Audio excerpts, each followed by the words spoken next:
Welcome.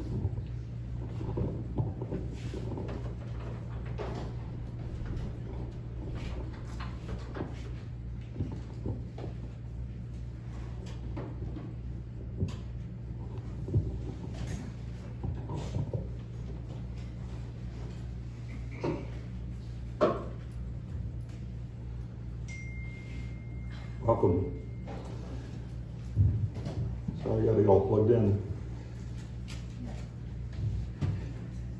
We've been going through the book of Genesis. We're on the seventh day today. Could you flip forward, please? We're on the seventh day, and we're going to be looking at the passage that describes when God rested from his work. And he completed his work and then rested. And before we get there, I wanted to back up. Last week we talked about the creation of man. And Larry came up to me afterwards and said, I got thinking as we were reading that, and I never really noticed it before, but all the other creatures and plants were created living. When God created them, the plants were alive and they were producing fruit. And the domesticated animals, or those that will become domesticated, were alive at the creation. And the insects and the sea creatures and the birds and the wild animals were all alive at birth, or at the creation, except man. And when we're going to look at it in Genesis 2 when we get there next week or a few weeks down the line, and it talks about how God breathed into man a living soul. And that breath, the breath of life to humans, sets us apart in so many ways. None of the animals, none of the creatures, none of the creative things had that happen to them. But we had the kiss from the Father. And he breathed into humans the breath of life. So something cool to think about. I just wanted to share that. And that does not count against my time this morning. I don't think so. Today we're going to be looking at this seventh day. Crazy. It's taken us 7 weeks to get to 7 days, but we made it. And things will progress more quickly from this point, but it's been an enjoyable thought process for me to think about the power of God and what he has done to set the world in order and to establish those things. This morning I kind of want to look at this backwards, I guess. I want to look at this, what we call or refer to as the Sabbath, and I want us to think about some things first, and then we're going to get back to Genesis and talk about that seventh day, which the Sabbath is based upon or comes from, the idea of Sabbath. And so today we're going to learn about the Sabbath through the historic, cultural context of the Jews and the Bible. And the Sabbath is, as I was studying this, it's become much more dynamic than I had ever thought of. And it's more than just a day of rest. In fact, I would say that the day of rest is actually an afterthought or a side note compared to what Sabbath is or should be. And I don't know if you want to walk out now, but I believe each of us should be Sabbath keepers. Not on Saturday, not that day, but the concept of Sabbath. I want you to really ingrain this into your soul. The world has a way of knocking the rest right out of us. Some of you are tired right now, and some of you are tempted to sleep. And we get bogged down by the things of this life. But the Bible paints a beautiful picture of a Sabbath that is running much deeper, much wider, and much more than merely resting after working and catching our breath from the rat race of life. As we've been looking through Genesis, we're learning that the living God is greater than we've ever imagined. He is more powerful. We are learning that the Bible story is not only the greatest story, but a true story. These things really happen. And as life has a way of knocking that rest out of us, it has punched us from time to time, but we have hit those unexpected things, and they may have caused us anxiety or worry,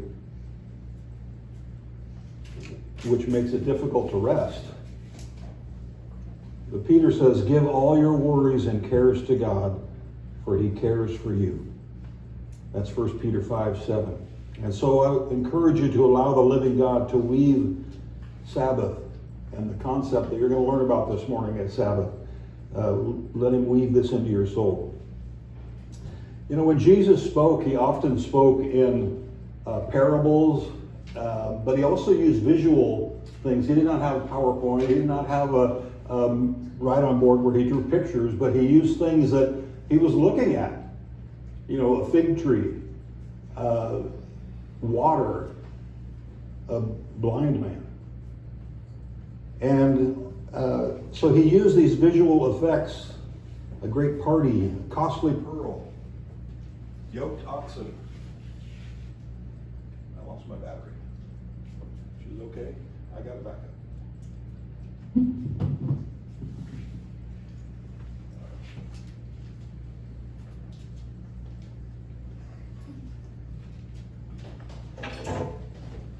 Hopefully you'll be able to hear me okay. I'll talk loud if not. So if you click one more. So let's, I'd like for you to look at this picture, this image, and just, thanks. What comes to mind? What do you draw out of this image? And perhaps you've seen images like this. A sunset over someplace. Maybe you've been to Hawaii, or you've been to the ocean, you watch the sunset on the ocean. I think that's my wife Marsha's most pleasant experience. She doesn't want to miss that sunset, which is cool, but for her, but to me, I've seen one sunset, so I've pretty much seen them all, right? But this one's different, and I want you to think about this image. This is a very special place to each of us, even though I'm guessing you've never been here. This is the Sea of Galilee. And this is where Jesus calmed the storm, walked on water. This is where he spoke as he was floating in a little boat out from the shore, and he taught people on the seashore. It's near here where he chased pigs down into the sea and they drowned, as he cast demons out of this man. And so now, after a little thought process, a little explanation, what now do you draw out of this? Can you picture those kinds of things? Well, what do you picture, what do you imagine when you hear the word Sabbath? Now, in the Western world, we think of, oh, it must be a Seventh-day Adventist or some sort of Sabbatarian who worships on Saturday. Jews, perhaps, worship on Saturday. Or maybe you think of rest, the Sabbath rest, because we love that aspect of Sabbath, and we like to enjoy a good rest. Isn't a good nap just an amazing thing? But what stirs up your mind when you think of Sabbath? What I want you to think of is not just a rest, but a celebration of restoration.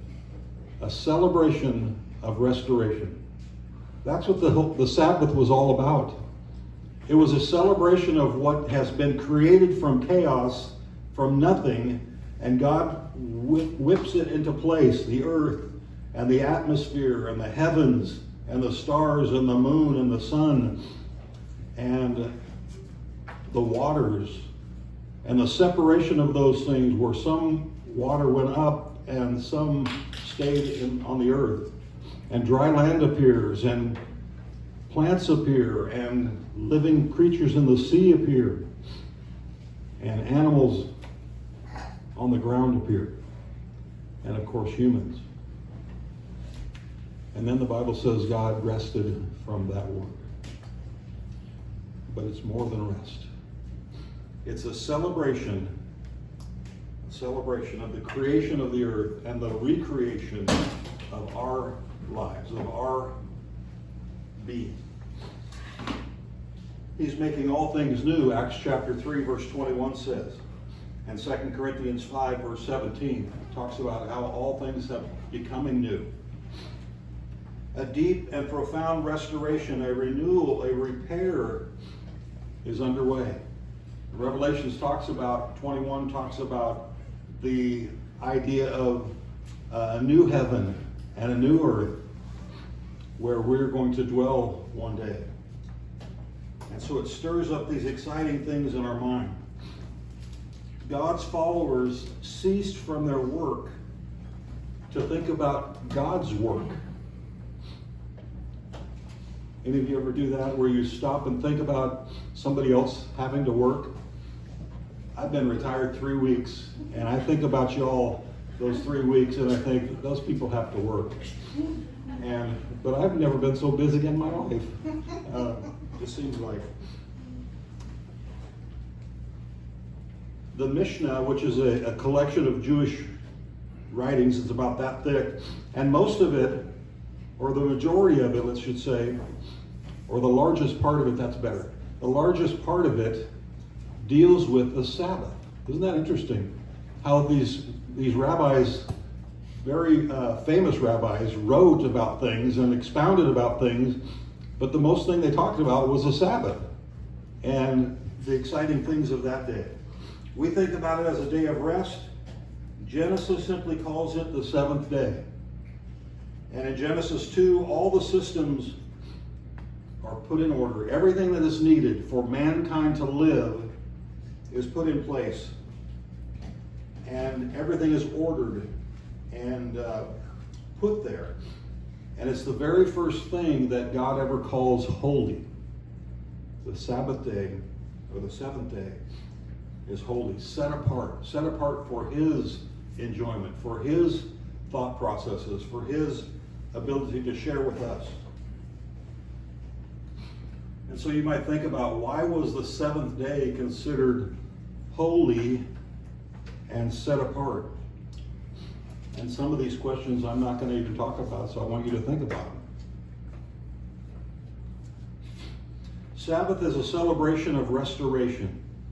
In Genesis 1 and 2, both chapters, God not only was a creative force, but He is also the creation administrator. He keeps things in order. He brings calm and order to life's chaos. And it's amazing that God, through a spoken few words, brought order from chaos out of nothing. And just as Larry was sharing with us earlier, we have troubles, right? But God helps us through those. He shapes us, helps us survive those times of trouble. Don't you wish, maybe you don't wish this, but I wish, that when I get up in the morning, I get out of bed and I walk past the mirror, my hair is perfect. You ever imagined that? That wouldn't be nice, just to wake up instead of the chaos that has happened during the night, and you walk past the mirror and now it's perfect? The only one I know of that could have happened to was John Tucker. He had perfect hair, and you touch it and it didn't move. It was just perfectly there. Or maybe you got up and you said, I'm dressed. You called chaos into order. Or maybe you said, I'm at work, or I'm at school. And forget the traffic, forget the drive-in, the commute, but you're there. Perfect order out of chaos.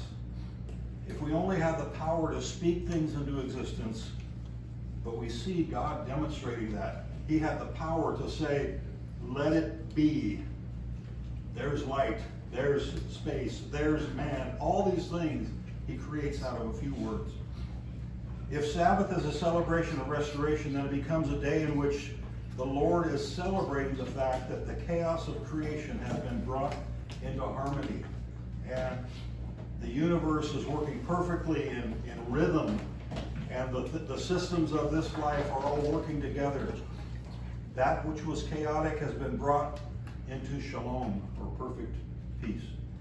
And that which was formless now has been formed and set in place. That which was empty has now been made full. And so in this celebration, as it applies to God's people, we should be rejoicing every day and in every way on how God has created, and God is restoring all things to bring harmony from chaos. You might think of Matthew chapter 17, verse 11. The people there thought, is this, when Jesus was here on earth, is this Elijah's restoration? Is he coming to restore all things? That was their question. And in a Jewish world, the Sabbath occurs, remember, from sundown on Friday night to sundown on Saturday night. And in the Jewish homes, to start off this Sabbath day, 2 candles were lit. I think I have 2 candles. 2 candles were lit. And these candles ushered in the Sabbath. They are welcoming the Sabbath into their homes like you would welcome a bride into your home as a husband. And these 2 candles, if you look at Exodus chapter 20, verses 8 through 11, and also Deuteronomy chapter 5, verses 12 through 15, God commanded Israel to celebrate the Sabbath day, the 8th day, or the 7th day, excuse me, the Saturday, is what I was trying to say. And he, in Exodus chapter 20, commanded them to remember the Sabbath day, to remember the Sabbath. And in Deuteronomy 5, he says to observe the Sabbath. So remember and observe. And these 2 candles were lit. And interestingly, we would think that men typically do leading type stuff, and we would think that a man or the head of the house or whatever would light these candles. This was the mom's responsibility, the mother, the wife. She was the one to set off Sabbath, and she would light these candles. And so to bring another picture to your mind, can you imagine Jesus growing up as one of these little ones and watching his mom light these candles every Friday night? And how it would be ingrained in him, this idea of life and light shining upon this day. To reflect upon this day so that they could think about the creation that God has made and the recreation or the restoration that he is making. And so it's a wonderful thing. Thanks. So we'll try one more time.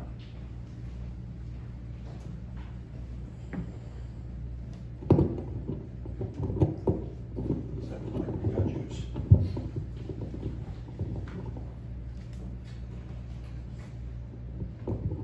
All right. Hope that's better. Or maybe it's worse. Maybe you can't rest as easy when you hear a booming voice. So the Jewish people for centuries, they sat around this candlelight, and what they would do is tell stories. And tell stories about creation, about what God has done, what God has blessed them with, and to the future, God's promise of restoration of all things. Isn't it fun to sit around the campfire and tell stories? If you ever have the opportunity, I would encourage you to, if you have a campfire waiting to happen, invite Larry, and you can bring Gina too, but Larry especially, because he tells these stories that are just incredible. You think they're made up, but nope, they're true. And it's amazing to sit around and just talk about things. Well, can you imagine sitting around the candlelight and discussing creation and discussing all the things that God has brought into existence, the order that he's developed out of chaos?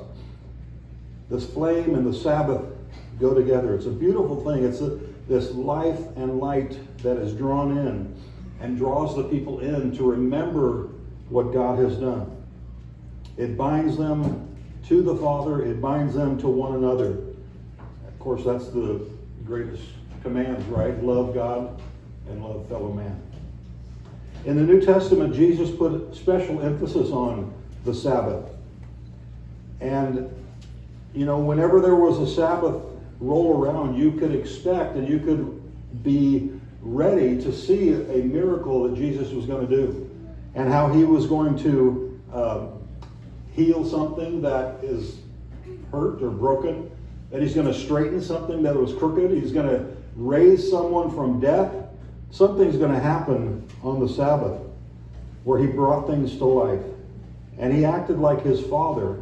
You know what he was doing? He's celebrating the restoration of all things whenever he heals someone on the Sabbath, whenever he would encourage someone on the Sabbath. He loved to demonstrate the wellness of God. In John chapter 5, there was a lame man at the pool of Bethesda, and in John chapter 9, a blind man at the pool of Siloam. Both of these men were healed on the Sabbath day in front of everybody so that they could witness not only Jesus' power, but so they could witness and think about restoration on the Sabbath. But the Jewish leaders, you remember, they didn't make that connection. They just thought he was breaking the law by healing on the Sabbath, by working on the Sabbath.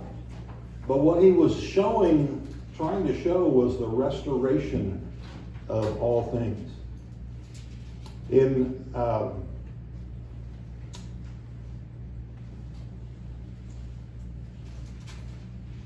Think about this phrase. Maybe it could be your moniker. Maybe you could put it on your startup screen or whatever. But when we create space, the living God comes and fills that space. Now, we are so busy. I know Paul just sat down there, so I'm going to think about him, because he is so busy. He works so hard. He was up at my son-in-law's and daughter's the other day working. And he's thinking, I don't have time for space. My day's crowded. Your days are crowded. But what I want you to think about is when we create space, Sabbath space, God will come and fill that with something we never expected or that we could just be amazed at. And so I want you to think about that idea. God created space, the earth, the universe, and he came and filled it with sea creatures and plants and animals and humans. In Exodus, Moses and the Israelites built the tabernacle, and when completed and space was created, what happened? The glory of the Lord filled that tabernacle. The same thing is true when Solomon built the temple. When they were finished and the work was done, the glory of the Lord came and filled that space. When Jesus died, was hung on a cross, he said, "It is finished. My work is completed." Just like God said, creation's done. And he rested, right? That space is created, and what happens next? We see the Spirit coming upon the apostles, coming upon the church. When the rhythm of Sabbath is enjoyed, the Lord fills it. So let's get back to Genesis now and talk about Genesis chapter 2, verses 1 through 3. It says, "Thus the heavens and the earth were completed in all their vast array. By the seventh day God had finished the work he had been doing. So on the seventh day he rested from all his work. Then God blessed the seventh day and made it holy, because on it he rested from all the work of creating that he had done." Now we might think of God being tired, but that's not the case. This idea of rest is different than what we typically should think about. In Mark chapter 2 and 3, Jesus violated the Sabbath by the standard of the Jews. He when confronted by the Jews, he said two things. He says, "The Sabbath was made for man, not man for the Sabbath." It was not to be a burden in which to conform to, but is to be a delight in which men could enjoy. So the Sabbath was to be a special day of a celebration, but the Jewish leaders made it a burden. You can't walk more than 3/4 of a mile or you're traveling and you're working that day. You can't help your oxen who's got loose and out in the field. You can't go and catch it because that's working on the Sabbath. And so they made all these rules and regulations. But when the rhythm of Sabbath is enjoyed as it should be, the Lord is going to bless that. The Lord's going to fill it. The Jewish leaders made it a burden. The other thing he said was, so the Son of Man is Lord even of the Sabbath. And so he declares his sovereignty over the Sabbath. And so how should we understand that place that the Sabbath plays, if any, in the lives of God's people? Let's look at Exodus chapter 20. Exodus chapter 20. I'm going to start in verse 8 and go down through verse 11.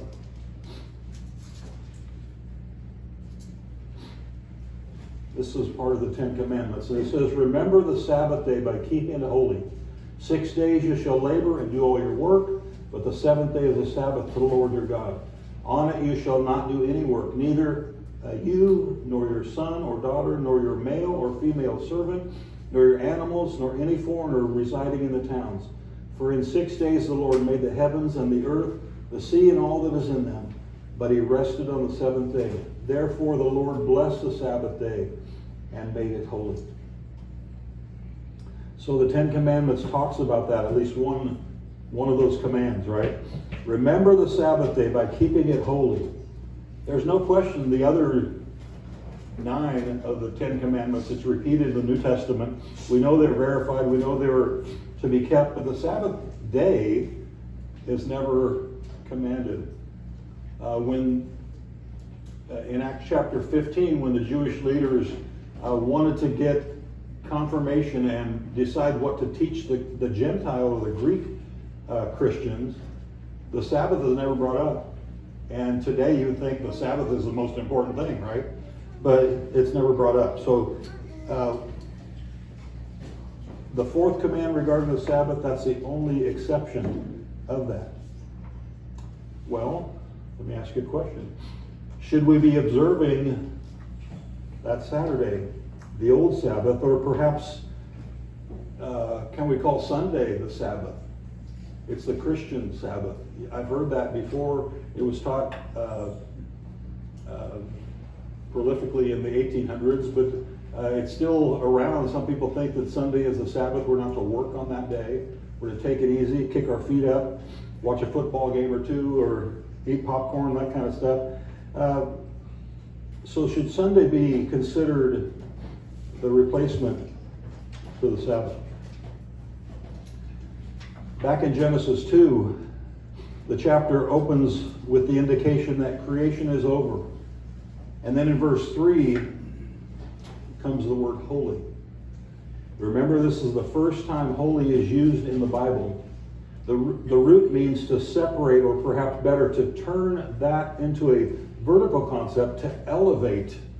We are setting apart something for God's service, for his work, for his glory, for his blessing. And so whenever we make something holy, we decide that a skill that I have is holy. We set it apart for God's service. That's the idea there. God designed and designated the seventh day as an exalted day, a day lifted above all other days. And he declared it holy for 3 reasons, 3 verbs that are found in these first 3 verses of Genesis 2. The whole work of creation was completed. That's the first verb. Since the close of that 6th day, there has been nothing further created. Now, there are miracles in the Old Testament. There's miracles in the New Testament by Jesus and his apostles that were recreations, right? Creations, if you will. But I'm talking about the creation of the systems of the universe, the creation of all those things that are put in order. They ceased after 6 days. It was finished. It was completed. The second verb is rested. By the 7th day, God finished the work he had been doing, and on the 7th day, he rested from all his work. And also chapter 3, he rested from all the work of creating that he had done.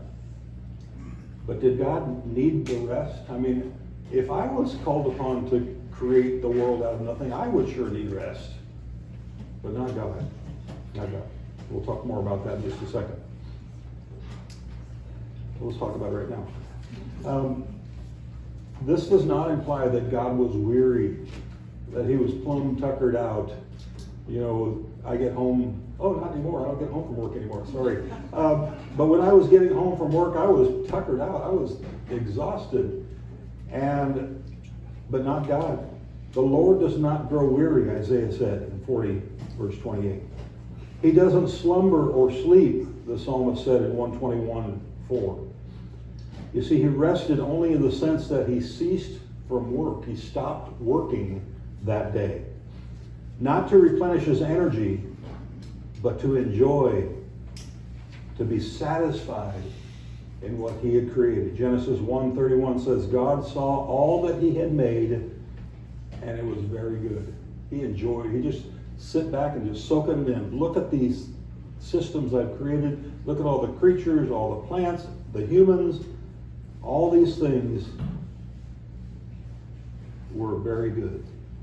Well, the humans were the only very good thing, but at the end of it, he said it was very good. And then the third verb here, he completed his creation, satisfied with it. He ceased from work, and now he blessed it. He blessed the seventh day and made it holy, verse 3 said. God determined the seventh day would be a special memorial to his creation and to his original perfection. And it's so important for us to understand that this elevated day, this day above all others, was to remember the glory of God's perfection in creation. That's what it was designed to do. It wasn't just to rest from your labor all week, although that's what the scripture does refer to that. But really that's a secondary thing. It's to think about and to reflect upon what God has done in creation and in our lives. Another question for you. Why are calendars made in increments of 7? Why are there 7 days in our calendar? We don't follow a Hebrew calendar. We don't follow, but the calendar we follow it does have some ties to religion, I guess, and maybe that's why we come up with this. 7 days, 7 work days. So, somebody had to figure all this stuff out, because every December and January, it tends to, in this neck of the woods, tends to get cooler, and we see more rain, maybe even snow occasionally, depending on where you live. And so the calendar seems to work, but why 7 days? I will answer you this. It's designed to be unique because every seventh day ought to be a reminder to us. I'm afraid it hasn't been with me. The seventh day ought to be a reminder to us about the power and the glory of God as he expressed it in his magnificent creation. Well, back in Genesis 2, there's no mention of the Sabbath being a law or a day of worship, interestingly. And the first time you even run into the word Sabbath is Exodus chapter 16, verse 23. Hundreds of years have passed since the patriarchs had lived. They had come and gone. None of them worshipped, as far as we know, on the Sabbath. Not Abraham, Isaac, nor Jacob.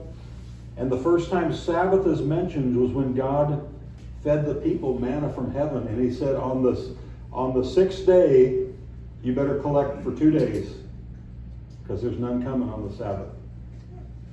And it was designed for them to not only trust God and his creation of bringing manna every day, but to trust him and reflect upon his power and his energy.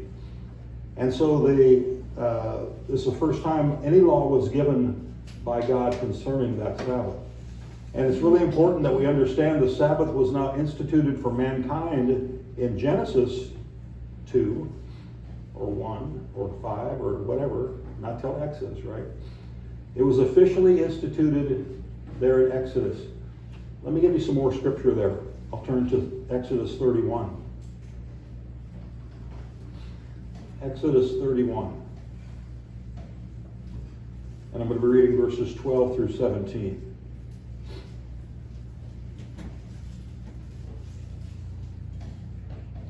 If I can get there.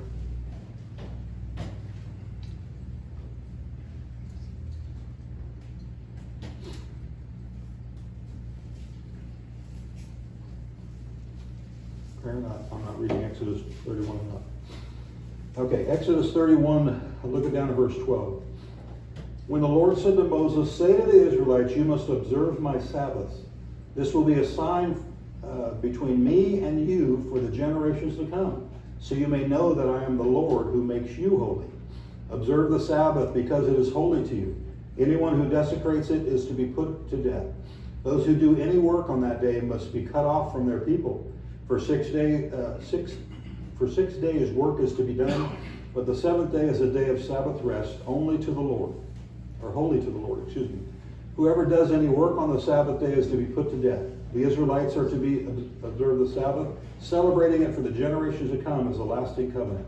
It will be a sign between me and the Israelites forever. For the 6 days the Lord made the heavens and the earth, and on the seventh day he rested and was refreshed.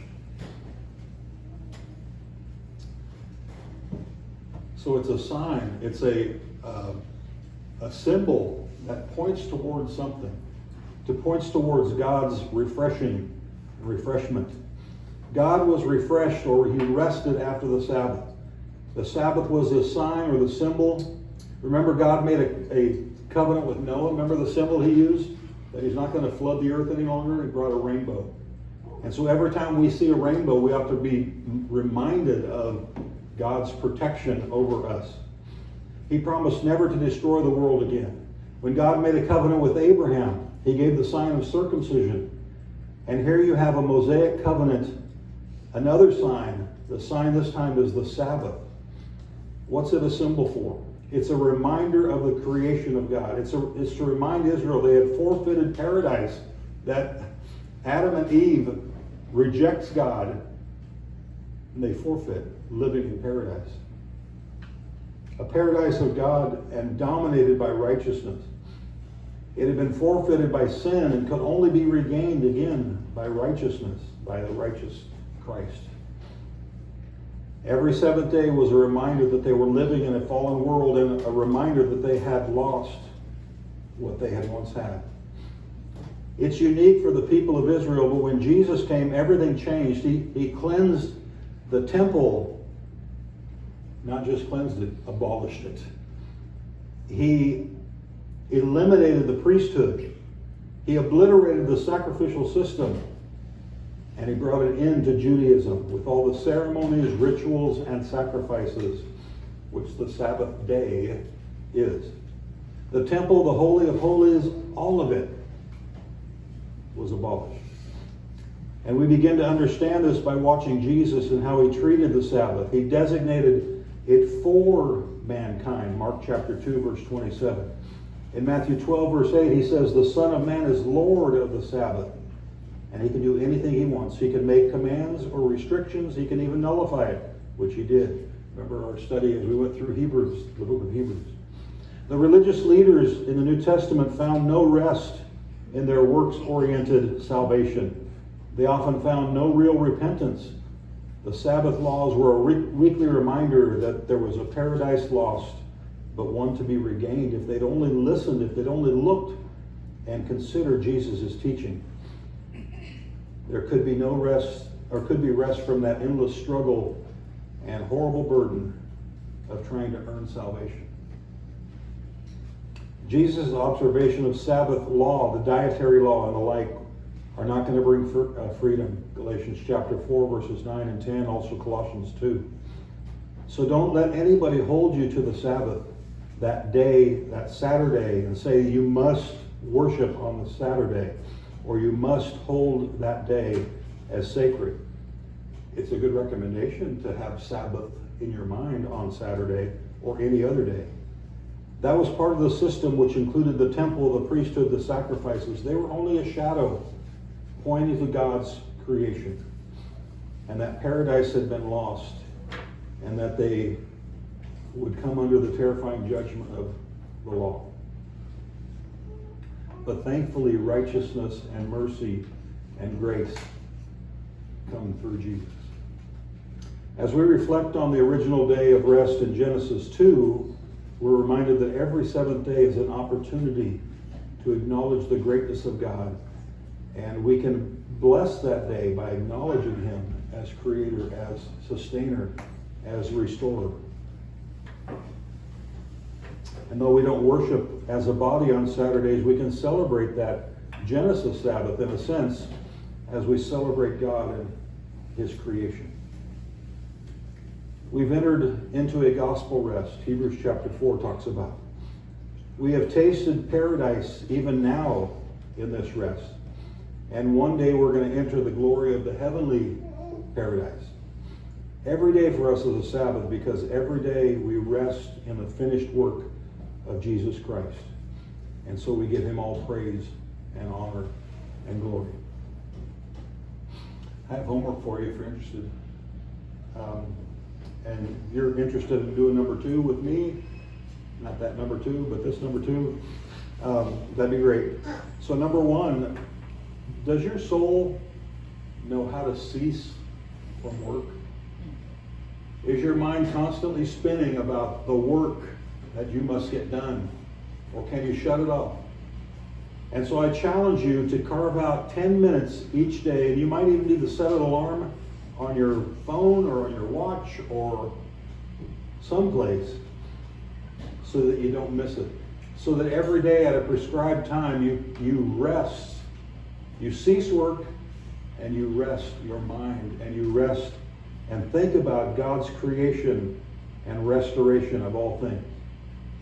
Secondly, if you choose to give with your family or perhaps yours and another family on Saturday would be an interesting day, right? So you could be Sabbatarians for a day, I guess. So get together on Saturday just to think about and spend some time, spend 30 to 60 minutes sitting around a fire pit or a candle and celebrating the Sabbath, the restoration of all things. Something powerful is going to happen when you get in it with a community of believers and cease from your work, when you get quiet with others in a meaningful spirit of Shabbat and start celebrating creation and start telling stories about how great things God has done in your life. And you reflect on those things. I pray that you're going to feel the loving invitation of the Lord to enter into His rest today. That's my take on the seventh day. And thanks for listening.